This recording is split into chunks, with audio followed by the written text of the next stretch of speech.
Amigos todos, agradezco sinceramente la invitación que he recibido para participar en esta importante cumbre ministerial sobre sistemas agrícolas y alimentarios de África y las Américas.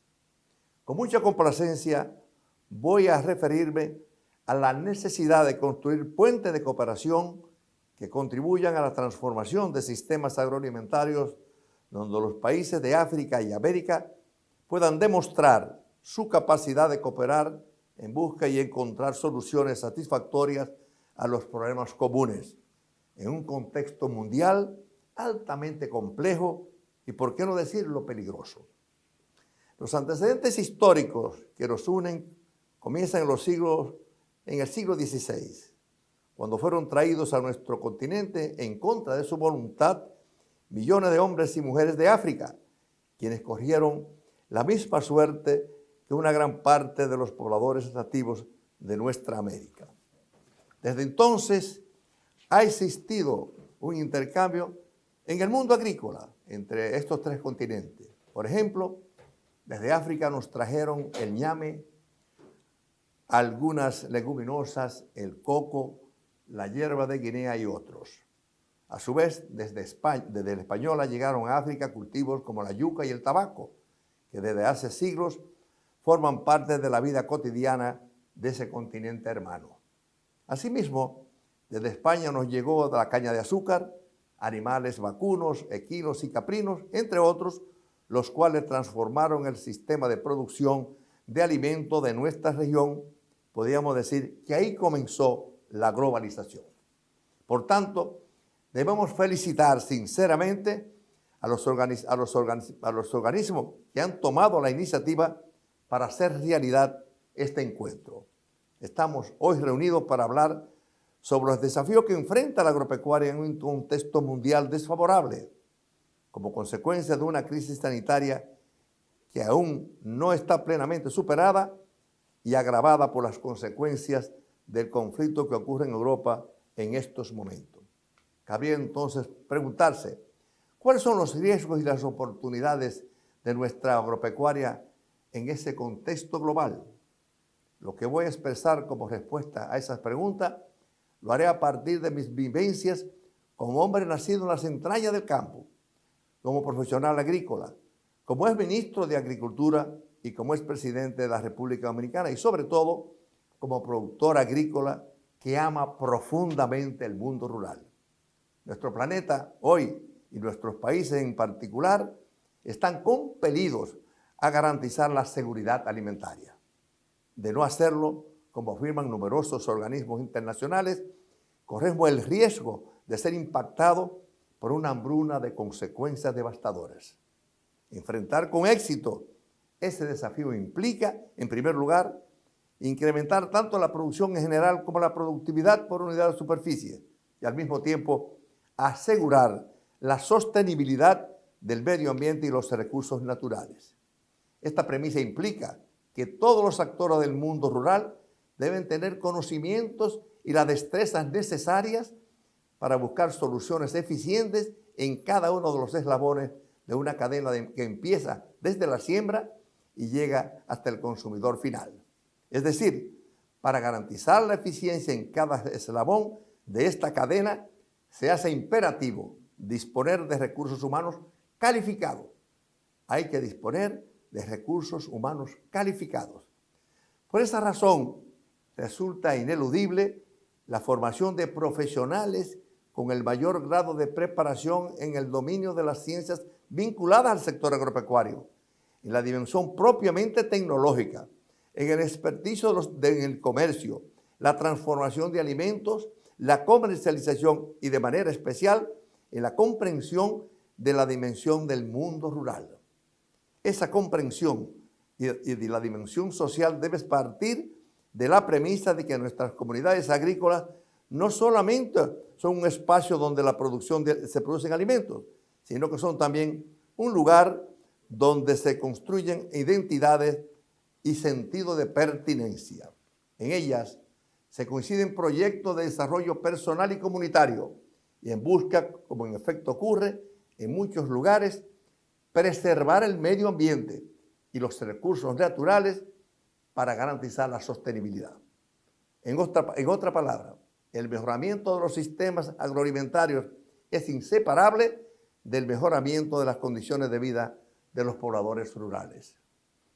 Ese déficit en las condiciones de vida de los pobladores rurales es la causa de que uno de los dramas más patéticos de nuestros tiempos, y me refiero a la migración campesina a la ciudad, en la que cada día saca de nuestros campos a miles de hombres y mujeres que buscan en las ciudades el bienestar que no han podido lograr en sus sitios de origen. Más aún, esa migración originada en la pobreza y la exclusión social está literalmente expuesta a nuestros campos a miles de hermanos y hermanas que cruzan mares, desiertos y montañas para llegar a otros países en busca de realizar sus sueños. Muchos de esos inmigrantes pasan por ser actores vitales del sector agropecuario en aquellos países hacia donde emigran en detrimento de sus comunidades de origen. La juventud y la mujer rural son dos grupos fundamentales en el debilitamiento de las comunidades rurales.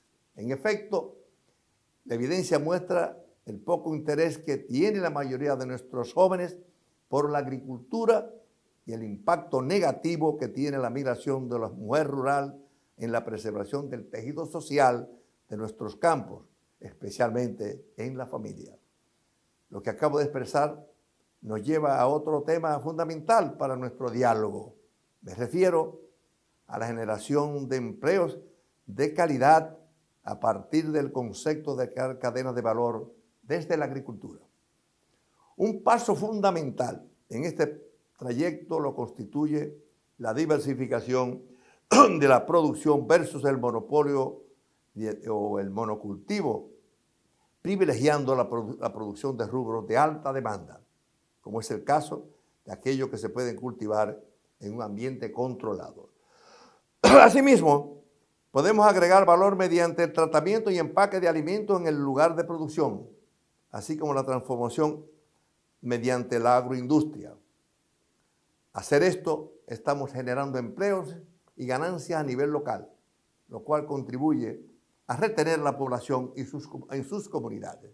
Sin lugar a dudas, esos esfuerzos a nivel local y regional fortalecen nuestra capacidad de aumentar las exportaciones y además de ofertar productos de calidad a la industria turística, la cual es cada día más relevante en muchos de nuestros países.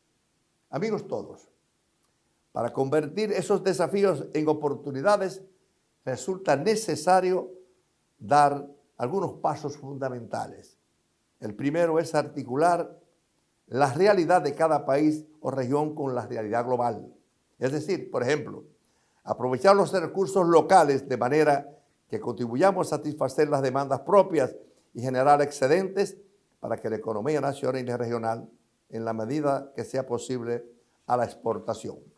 Otra dimensión ineludible de esta articulación es el uso eficiente de las tecnologías de la comunicación, que nos permiten disponer de la suficiente información y oportuno acerca del comportamiento de los mercados, de manera que aprovechemos los nichos de la demanda de los productos que podemos producir, a partir, obviamente, de los recursos naturales y humanos. El segundo paso consiste en crear y consolidar mecanismos de cooperación internacional que, basados en la solidaridad, nos sirvan para aprovecharnos mutuamente, convertir nuestras debilidades en fortalezas y hacer de nuestras ventajas comparativas genuinas ventajas competitivas. En ese sentido, uno de los pilares fundamentales de la cooperación que proponemos se basa en el intercambio de información y conocimientos. Me refiero a el intercambio de información sobre resultados de investigaciones aplicadas más allá del ámbito local, el uso oportuno de tecnologías, elaborar nuevas oportunidades en el mercado, explotar nuevas oportunidades en el mercado, utilizar paquetes tecnológicos y amigables al medio ambiente y los recursos naturales y fomentar experiencia en participación comunitaria. Y acceso fundamental al financiamiento, entre otras cosas. Sumamente importante el financiamiento en estos sectores rurales. La implementación de estas propuestas resulta inseparable de la búsqueda de estabilidad política a través del diálogo, del consenso y de la solidaridad. Como dijimos anteriormente, la crisis sanitaria que tocó literalmente todos los rincones del planeta y la nueva crisis mundial que tiene en Europa como su epicentro repercuten negativamente al interior de cada uno de nuestros países. En los hechos, estamos hablando de una amenaza a la estabilidad política, ya que, por ejemplo, el incremento del precio de los derivados del petróleo, incluyendo de manera particular los fertilizantes, se traduce en el incremento de los costos de producción y el casi inevitable aumento de precios de los bienes alimenticios. Por otro lado, y es otro hecho a tomar en cuenta, lo constituye la alteración de la cadena de abastecimiento, tanto en materia prima como en los productos terminados, lo que se produce como resultado de acontecimientos antes mencionados. En ese contexto, donde existen retos y oportunidades, nuestro principal deber es no dejarnos avasallar por los obstáculos. Y quiero repetirlo, en ese contexto donde existen retos y oportunidades, nuestro principal deber es no dejarnos avasallar por los obstáculos, sino aferrarnos al optimismo y confiar en nuestra capacidad de trabajar juntos para crear oportunidades que nos beneficien a todos. Al iniciar estas palabras, me referí al intercambio que se produce entre África y las Américas por decisión impuesta. Hoy, en el escenario que nos toca vivir, tenemos el reto de abrazarnos por iniciativa propia, construyendo puentes sustentados en la hermandad que nos permitan transitar con optimismo los cambios, llenos de sabiduría ancestral de nuestros pueblos y llegar juntos a la mesa del diálogo y el entendimiento imbuidos de solidaridad. Ese es el ejemplo de unidad e integración de África y América. Debemos dar al mundo en estos tiempos de fragmentación y crisis. Repito, ese es el ejemplo de unidad e integración que África y las Américas debemos dar al mundo en estos tiempos de fragmentación y crisis. Muchas gracias.